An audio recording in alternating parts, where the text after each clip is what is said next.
June 27, 2025. Kingston, Jamaica. The National Stadium.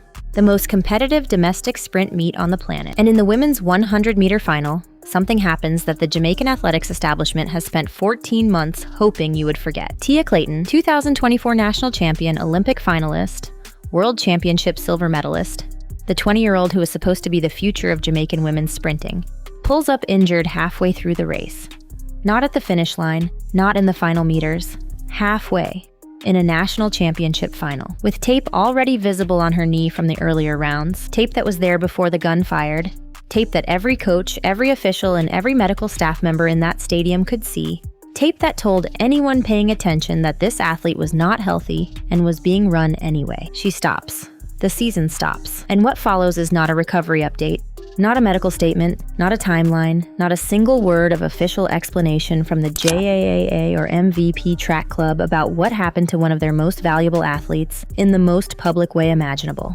What follows is silence. 14 months of it. Deliberate, institutional, calculated silence from the people who put her on that track with tape on her knee, watched her pull up in front of the entire country, and then decided that the Jamaican public, and TiaClayton herself, did not deserve to know why. This is not a story about an injury. This is a story about what Jamaica does to its athletes when the truth becomes inconvenient. And it starts on that track in Kingston on June 27, 2025, with a 20-year-old pulling up halfway through a race she should never have been allowed to start. TiaClayton's 2026 season is not the season of an athlete returning from adversity. It is the season of an athlete operating at the margins of her own potential, present in the sport but absent from the results that define it. A 60-meter personal best of 7.02 seconds in January 2026 in St. Catherine. A 200-meter time of 23.04 seconds in April 2026. A 150-meter performance in April. Peripheral results at peripheral meets. The kind of competition schedule that tells the story of an athlete being carefully managed back into competition, rather than one operating at the level her personal best demands. No 100-meter performance in 2026 that approaches the 10.82 she ran in Chorzo. No appearance in the women's 100-meter final at the 2026 Jamaican Athletics Championships, where her twin sister Tina finished second behind Shericka Jackson, while Tia's name was absent from the result entirely. No name on the Commonwealth Games squad that traveled to Glasgow. The squad that included Shericka Jackson, the relay pool, the next generation of Jamaican sprint talent. TiaClayton, the 2024 national champion, was not among them.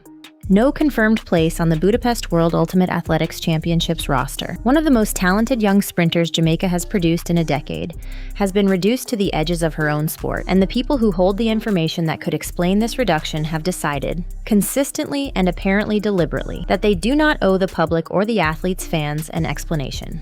The Clayton twin dynamic is the most emotionally and competitively revealing dimension of Tia's situation, and it is the dimension that the Jamaican athletics media has been most reluctant to examine directly. Tia and TinaClayton are not simply siblings who happen to sprint. They are TwinTurbo, the most celebrated sprint sibling pairing Jamaica has produced. Athletes who broke world under 24 by 100-meter relay records, together at both the 2021 and 2022 World U20 Championships, who attended the same high school, trained under the same system, and arrived at the Paris Olympics as the island's most electrifying young relay combination. Tina said of her sister before Paris, "She has been working really hard and she deserves everything." That statement, made by one twin about the other at the moment they were both ascending simultaneously, carries a different weight when read against the 2026 reality. Tina competing in Budapest at the Hungarian Grand Prix, appearing on international start lists, building momentum toward the championships that matter most, while Tia operates at a level that does not yet reflect what her record says she is capable of. That divergence is not Tina's fault. She has earned every opportunity she has taken, but it is a divergence that makes Tia's absence from the conversations that matter louder with every start list that does not include her name. And Jamaica is treating that divergence as if it does not require explanation. It does. The silence around TiaClayton's situation is not an administrative failure or an oversight produced by a system that simply forgot to communicate. It is a feature, a deliberate, historically consistent feature of how Jamaican athletics manages inconvenient information about its athletes. Jamaica produces sprint talent at a rate that no other country on earth can replicate, and that abundance creates a specific institutional logic that governs how injuries, absences, and underperformance are handled inside the system. If one athlete is unavailable, the next one steps forward. The unavailable one waits. There is no public accountability for what happens to athletes inside that waiting period.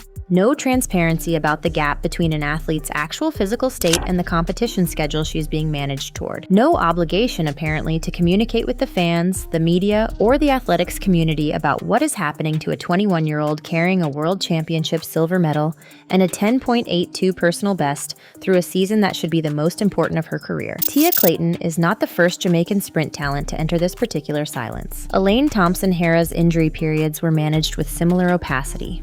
Shelly-Ann Fraser-Price's 2023 withdrawal from the World Championships came with minimal advance communication. The pattern is not accidental. It reflects a program that has learned, across decades of producing world champions, that it does not need to explain itself, because the results, when they come, make the questions seem retrospectively irrelevant. The problem is that the results have not yet come for TiaClayton in 2026.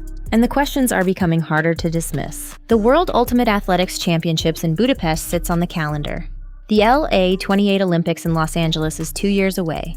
TiaClayton is 21 years old. The athletes who are filling the start list that she should be competing on: Julianne Alfred, who stormed to a season's best of 10.87 in Budapest; Sha'Carri Richardson, rebuilding after her own difficult period; Dina Asher-Smith, operating with the controlled precision of a veteran who has learned to manage her body across a long season, are not waiting for TiaClayton to return before they build their own legacies. The sprint world does not pause for injured athletes, regardless of how much talent those athletes possess or how justified their absence is. The window for TiaClayton to become what her record says she is capable of becoming is real, and it is measurable, and it is not infinite. Every month that passes in 2026, without a 100-meter performance that approaches 10.82, is a month in which the athletes she should be racing are adding competitive experience, championship results, and Diamond League appearances to their profiles that she is not adding to hers. The urgency of her situation is not manufactured for dramatic effect. It is mathematical. And the people in Jamaica who hold the information about what is actually happening with her rehabilitation, her training load, and her return timeline are choosing to let that mathematics play out in silence rather than in transparency. Here's the verdict on TiaClayton and the silence that has surrounded her for 14 months. Stated as directly as the facts allow. She pulled up injured in a Jamaican Athletics Championships final with tape already visible on her knee. An athlete managed through a competition with a pre-existing problem that her coaching and medical staff knew about before the gun fired. The institutions responsible for her welfare responded with no official diagnosis, no timeline, no statement. She was withdrawn from the NACAC Championships team without public explanation. Her 2026 season has produced no 100-meter performance near her 10.82 personal best, no appearance in the national championship final, no place on the Commonwealth Games squad, and no confirmed Budapest roster spot.